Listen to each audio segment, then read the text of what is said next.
Order! Order! You are an incorrigible delinquent at times. Behave yourself, man!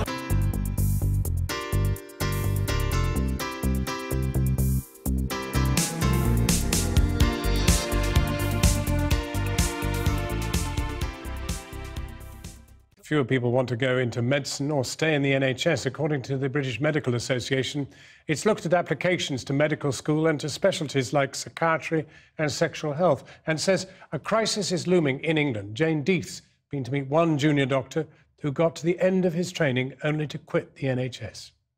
Giles Morrison had always dreamed of being a doctor, but he found the NHS's problems were stopping him giving the care he wanted. So he walked away after 8 years of training. If you know that you're part of a system that's not giving the best care that's possible, you are going to feel you have some responsibility for that poor performance. People will leave if they can find better working conditions, and just training more individuals to work in a profession does not guarantee that you'll have a workforce in the future. Giles is now in IT, curing the NHS's technical problems. Why are people who've spent years and thousands training to be doctors giving up on medicine? The unpopular junior doctors' contracts may have put some off. The British Medical Association says more patients, more pressure and less work-life balance are making an NHS career less attractive. Few people want to be doctors, with a 13% drop in applications to medical school since 2013. 3 in 4 specialties are short of trainees. Half the posts in child and adolescent psychiatry are unfilled. Dr. Gary Wannon is a child psychiatrist. He works a few streets from Grenfell Tower. He's caring for many children affected by the fire who may need help at any time of the day or night.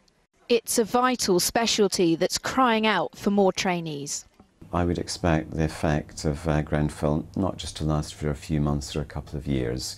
We're talking long term.